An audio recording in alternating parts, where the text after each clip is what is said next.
கிறிஸ்துவுக்குள் பிரியமானவர்களே, கிறிஸ்துவுக்குள் நண்பர்களே, சகோதரரே, சகோதரிகளே, நம்ம இன்னிலிருந்து ஒவ்வொரு நாளும் வேத வசனத்தை ஆரம்பிக்கிறதுக்கு முன்னாடி ஒரு சிறிய ஜெபம் பண்ணிட்டு ஸ்டார்ட் பண்ணலாம் அப்படிங்கிற ஒன்று ஆண்டவர் என் இருதயத்தில் கொடுத்தாரு. ஸோ ஆண்டவரே, இந்த நாளை காண செய்ததற்காக எமக்கு நன்றி ஐயா. இந்த புதிய நாளிலே புதிய கிருபையினால் எங்களை நிரப்பும் தேவா. உடைய வேத வசனங்களை நாங்கள் வாசிக்கும் போது வாசிக்கிற எனக்கும் கேட்கிறவர்களுக்கும் கர்த்தாவே, இந்த வேதத்தின் மகத்துவங்களையும் ரகசியங்களையும் நீர் அருளி செய்யும் ஆண்டவரே. நீர் சொல்லாம உம்மை பற்றி நாங்கள் தெரிந்து கொள்ள முடியாது. நீர் வெளிப்படுத்தாம உம்முடைய வேதத்தின் ரகசியங்களை புரிந்து கொள்ள எங்களால் முடியாது. எங்களோடு பேசும், நாள் முழுவதும் எங்களோடு எங்களை காத்துக்கொள்ளும். உடைய சட்டை நிழலில் எங்களை மூடி மறைத்துக் கொண்டு நீ வழிநடத்தும், பாதுகாத்துக் கொள்ளும். இயேசுவின் நாமத்தில் ஜெபிக்கிறேன் பிதாவே, ஆமென், ஆமென். என்னாகமம் 15ஆம் அதிகாரம்.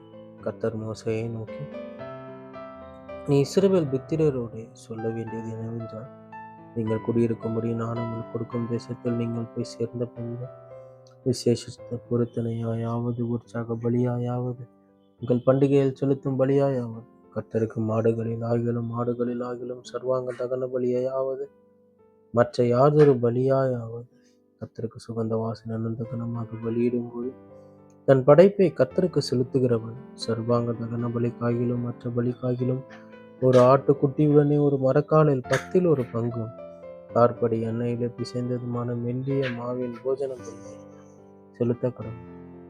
பானபலியாக கார்படி திராட்சரசத்தையும் படைக்க வேண்டும். ஆட்டுக்கடவாய் இருந்ததே ஆகிய 10 பங்கானதும் ஒரு படியில் 3 ஒரு பங்காகிய எண்ணெயில் பிசைந்ததுமான மெல்லிய மாவின் போஜன பலியை, பானபலியாக ஒரு படியில் 3 ஒரு பங்கு திராட்சரசத்தையும் கர்த்தருக்கு சுகந்த வாசனையான படைப்பாக படைக்க வேண்டும். நீ சர்வாங்க தகன பலிக்காகிலும் விசேஷித்த பொருத்தனை பலிக்காகிலும் சமாதான பலிக்காகிலும் ஒரு காளையை கர்த்தருக்கு செலுத்த ஆயத்தப்படுத்தும் போது அதனுடைய 10 பங்கானதும் அரைப்படி எண்ணெயிலே பிசைந்ததுமான மெல்லிய மாவின் போஜன பலியையும், பானபலியாக அரைப்படி திராட்சரசத்தையும் கர்த்தருக்கு சுகந்த வாசனையான தகன பலியாக படைக்க வேண்டும்.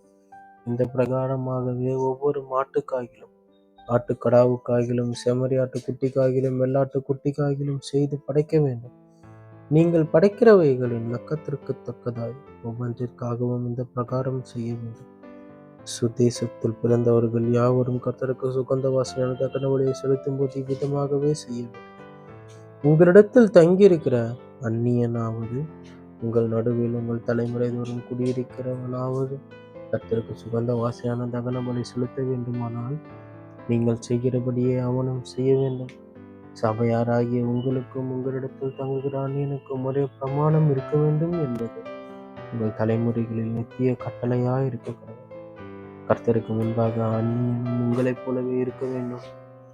உங்களுக்கும் உங்களிடத்தில் தங்குகிற அந்நியனுக்கும் ஒரே பிரமாணமும் ஒரே முறைமையும் இருக்க கடவுது என்று சொல் என்றார்.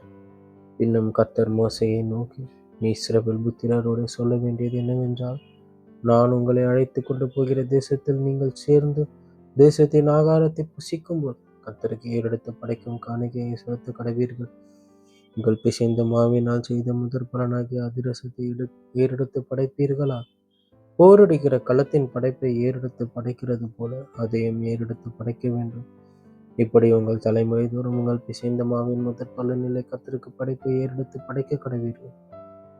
கர்த்தர் மோசேயை நடத்த சொன்ன இந்த கற்பனைகள் எல்லாவற்றின்படியே கர்த்தர் மோசேயை கொண்டு கட்டளை கொடுத்த நாள் முதற் கொண்டு அவர் உங்களுக்கும் உங்கள் சந்ததிகளுக்கும் நியமித்த எல்லாவற்றின்படியும் நீங்கள் செய்யாமல் அறியாமல் தவறி நடந்தாலும், சபையாருக்கு தெரியாமல் யாதொரு தப்பிதம் செய்தாலும், சபையார் எல்லாரும் கர்த்தருக்கு சுகந்த வாசனையான தகன பலியாக ஒரு காளையையும், முறைமைப்படி அதற்கேற்ற போஜன பலியையும், பான பலியையும், பாவ நிவாரண பலியாக ஒரு வெள்ளாட்டு கடாவையும் செலுத்த வேண்டும். அதனால் ஆசாரியன் இஸ்ரவேல் புத்திரரின் சபை அனைத்திற்காகவும் பாவ நிவர்த்தி செய்ய கடவன். அது அறியாமையினால் செய்யப்பட்டபடியினாலும், அது நிமித்தமாக கர்த்தருக்கு தகன பலியும் பாவ நிவாரண பலியும் கர்த்தருடைய சந்நிதியில் கொண்டு வந்ததினாலும் அது அவர்களுக்கு மன்னிக்கப்படும். அது அறியாமையினாலே ஜனங்கள் யாவருக்கும் வந்தபடியினால் அது இஸ்ரவேல் புத்திரரின் சபை அனைத்திற்கும் அவர்களுக்குள்ளே தங்குகிற அந்நியனுக்கும் மன்னிக்கப்படும்.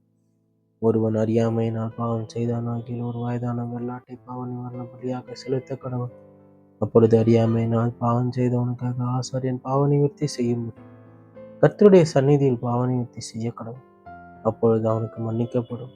இஸ்ரவேல் புத்திரராகிய உங்களில் பிறந்தவனுக்கும் உங்களுக்குள்ளே தங்கும் அந்நியனுக்கும் அறியாமையினால் பாவம் செய்தவன் நிமித்தம் ஒரே பிரமாணம் இருக்க வேண்டும். அன்றியும் தேசத்தில் பிறந்தவர்களில் ஆகிலும் அந்நியர்களில் ஆகிலும் எவனாவது துணிகரமாய் யாதொன்றை செய்தால் அவன் கர்த்தரை நிந்திக்கிறான். அந்த ஆத்துமா தன் ஜனத்தாரில் இராதபடிக்கு அறுப்புண்டு போக வேண்டும். அவன் கர்த்தரின் வார்த்தையை அசட்டை பண்ணி அவர் கற்பனையை மீறினபடியினால் அந்த ஆத்துமா அறுப்புண்டு போக வேண்டும். அவன் அக்கிரமம் அவன் மேல் இருக்கும் என்று சொல் என்றார். இஸ்ரவேல் புத்திரர் வனாந்திரத்தில் இருக்கையில் ஓய்வு நாளில் விறகுகளை பொறுக்கிக் கொண்டிருந்த ஒரு மனிதனை கண்டுபிடித்தார்கள். விறகுகளை பொறுக்கின அந்த மனிதனை கண்டுபிடித்தவர்கள் அவனை மோசே ஆரோன் நண்பர்களிடத்துக்கும் சபையார் அனைவரிடத்திற்கும் கொண்டு வந்தார்கள். அவனுக்கு செய்ய வேண்டியது இன்னதென்று தீர்க்கமான உத்தரவில்லாதபடியினால் அவனை காவலில் வைத்தார். கர்த்தர் மோசேயை நோக்கி, அந்த மனிதன் நிச்சயமாய் கொலை செய்யப்பட வேண்டும். சபையார் எல்லாரும் அவனை பாளையத்திற்கு புறம்பே கல்லெறிய கடவர்கள் என்றார். அப்பொழுது சபையார் எல்லாரும் கர்த்தர் மோசேக்கு கட்டளையிட்டபடியே அவனை பாளையத்திற்கு புறம்பே கொண்டு போய் கல்லெறிந்தார்கள். அவன் செத்தான்.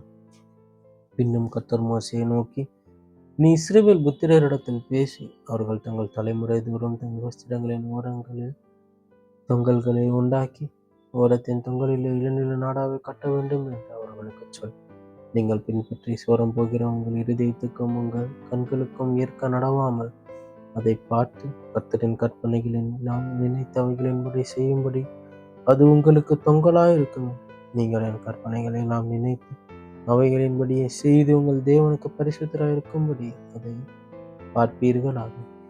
நான் உங்களுக்கு தேவனாயிருக்கும்படி உங்கள் எகிப்து தேசத்திலிருந்து புறப்பட பண்ணின உங்கள் தேவனாகிய கர்த்தர் நானே உங்கள் தேவனாகிய கர்த்தர் என்று சொல் என்றார்.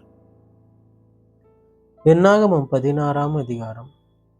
லேவிக்கு பிறந்த கோகாத்தின் குமாரனாகிய இத்சேயாரின் மகன் கோராகு என்பவன் ரூபன் வம்சத்தில் உள்ள எலியாவின் குமாரராகிய தாத்தானையும் அபிராமையும் வேலேத்தின் குமாரனாகிய ஓனையும் கூட்டிக் கொண்டு இஸ்ரவேல் புத்திரரில் சபைக்கு தலைவர்களும் சங்கத்துக்கு அழைக்கப்பட்டவர்களும் பிரபலமானவர்களும் ஆகிய 250 பேர்களுடன் கூட மோசேக்கு முன்பாக எழும்பி மோசேக்கும் ஆரோனுக்கும் விரோதமாக கூட்டம் கூடிய அவர்களை நோக்கி, நீங்கள் மிஞ்சி போகிறீர்கள்.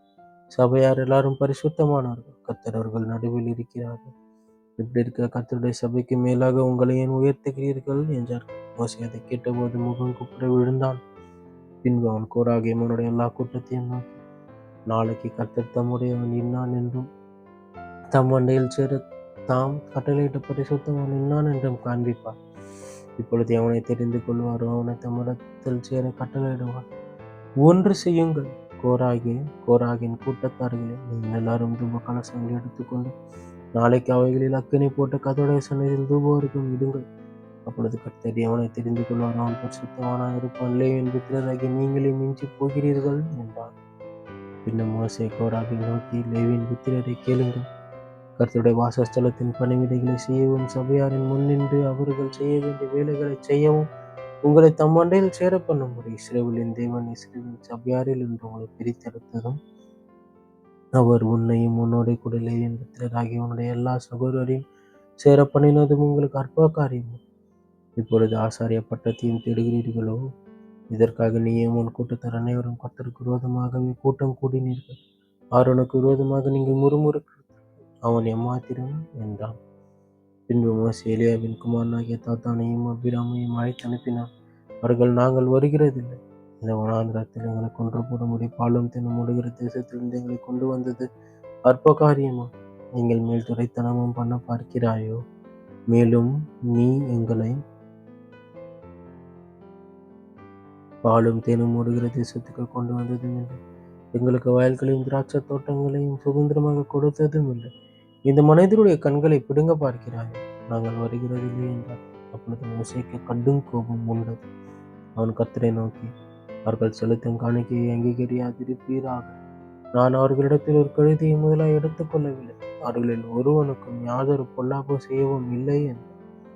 பின்பு மோசே கோராகை நோக்கி, நீயும் உன் கூட்டத்தார் யாவரும் நாளைக்கு கர்த்தருடைய சந்நிதியில் வாருங்கள். நீயும் அவர்களும் ஆரோனும் வந்திருங்கள்.